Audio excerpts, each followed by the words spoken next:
Howdy folks, Curtis Horde with Casablanca Builders. We're here at the IPTW. I'm going to demonstrate a method for seaming a valley top. You've got valleys coming together at a dormer top. To do it today, we're going to be utilizing the fillet seam or the sweep seam to connect these valley tops right here. What I'm going to do is find this angle right here. This is important because this is the angle of the finished seam. What I've done is drawn out basically the angle. This is the dormer top here. This is the roof service. And then just like any other standing seam, we've got 1 inch. And then I'm going to make another one that's 1.25 inches so that we can turn this all the way around. I've also bisected this angle here. This is the crucial point of putting this pocket in the seam. You have to find this angle, which is basically just half of the, it's half of this angle right here. So you bisect the angle, strike that out. That also gives you your center point to swing your radius so you get this nice curve all the way through. That'll allow your seam to form up really nicely. Let's cut this out.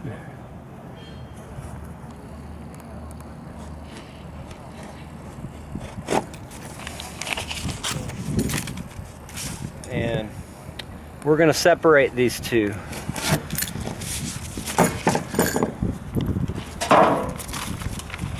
Take one side. We're going to connect. I've already marked my center point here. So we're going to connect that. Check our line to make sure it's on. Strike that right there. Strike that right there. Now I wouldn't usually lay out with a Sharpie, but for the sake of the film, it'll make it a little easier. You want to usually lay out with a scribe. Same thing here. I've got this aligned. We're going to trace that out. Alright, so we're taking our seam pattern. I'm going to draw this in so you can see it a little better. I've already scribed this line and this line on my pan. All that is I've lined this line up with the top of the dormer, and then I struck a center line right here, and we're just connecting the dots from there to there. That gives me my bend lines for this seam. So we got one side lined up. Now we're going to do the other side. And when you cut these two pieces of paper in half, how did you know which side of the valley to put each? It's the same. They're the same? You could use either one, yeah. Same deal on this one, line it up with the center. Line up my bend line. Now I've got to make an overclock on one side. I struck this one along the pattern. So I'm just going to take this and eyeball about 1/4 inch higher all the way down, following the pattern.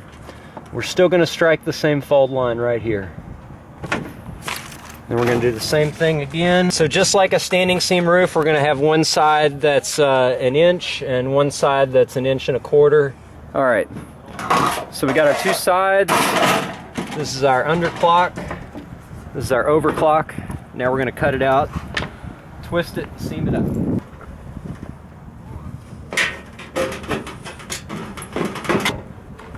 Now, I don't have any lines here, but I just want to make a note. We do not cut anywhere inside of here. We're basically going to connect the dots from this point to this point. You can just go straight across. I do want to make sure I hit that point right there. So, again, we're going to follow the curve.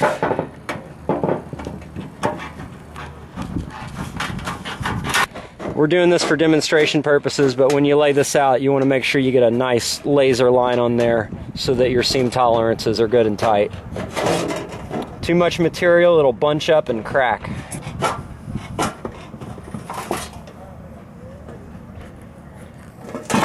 Now, we got to pick up those seams. In order to pick the seam up, we got to flatten out the end for a minute.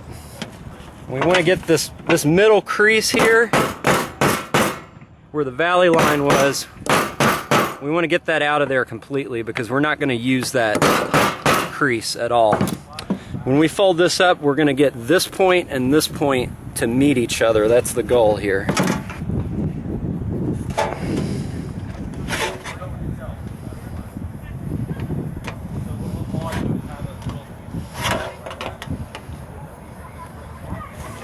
And it's going to want to deform a little bit. That's okay.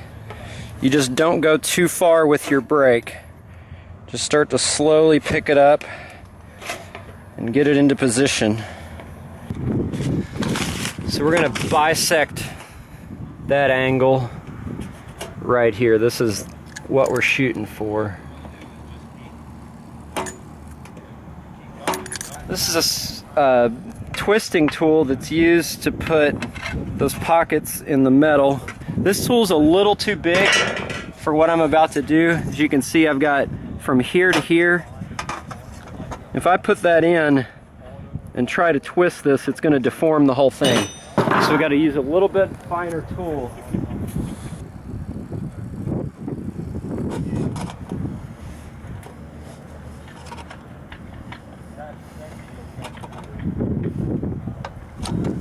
Alright, I got it started there just a little bit. Now we can take the scraper,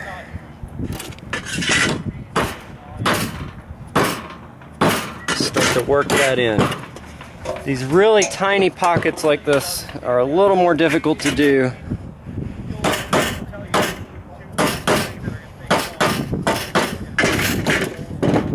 As I start to define this crease, it's just going to follow. You don't have to bend it all the way. You just have to get it started.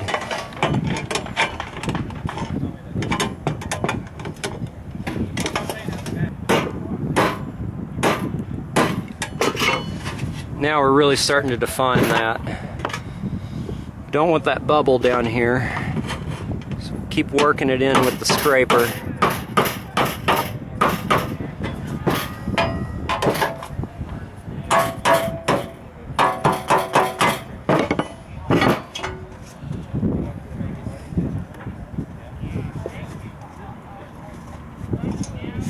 Almost there.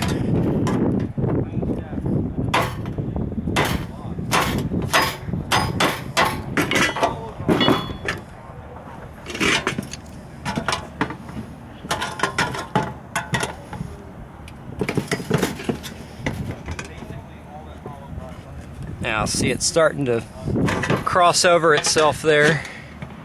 That's what we're looking for. Before you peen it down, you want to check it, make sure you haven't pulled the pocket too far. We're looking pretty good right there. So I'm going to take this. This is how we would actually do it on the roof. You back it with your knee, pull it in to get what you like.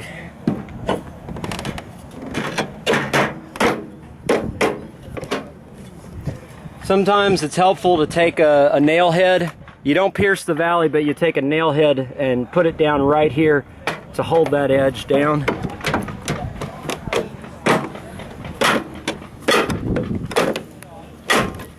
All right. There's our sweep. That's side one. Now we're going to pick up the other one. You can, but it's scary.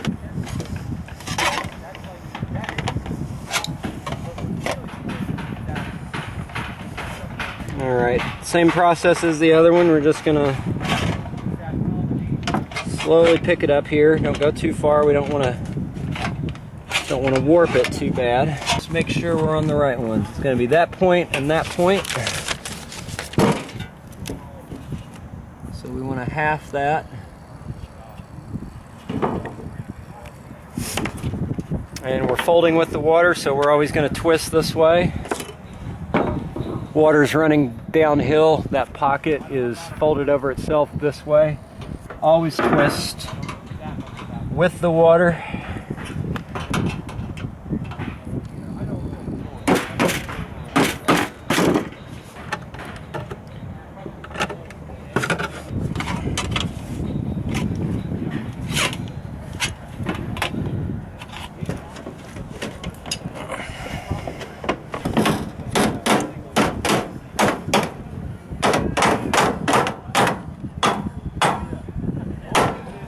All right.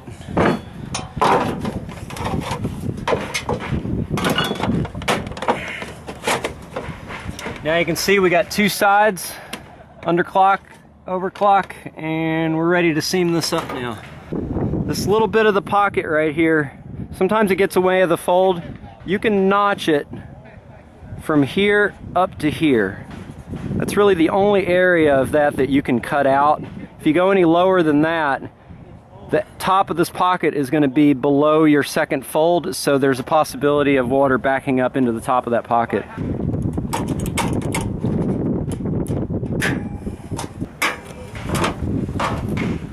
going to set a few nails on the corners just to hold everything down nice and tight.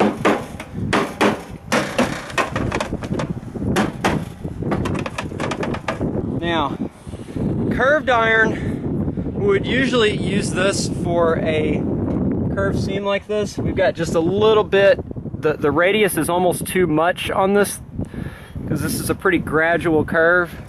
This is better for ones like this where, see, that almost matches that curve exactly. For this one, we can get away with using just the scraper. Through the curve, we're going to use a stretching hammer. Back this with the iron. Get everything nice and flat, ready to turn over without bulging. And we're going to start.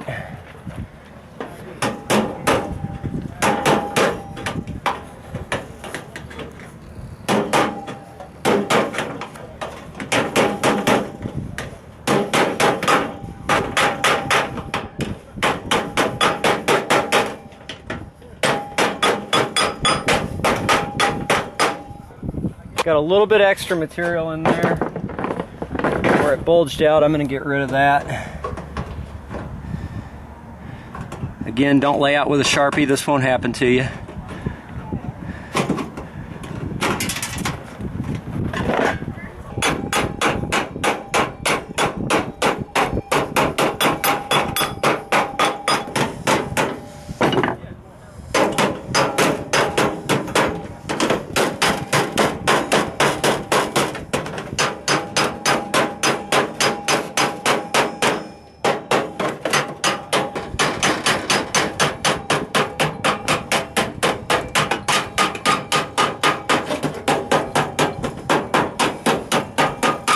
All right, first turn down.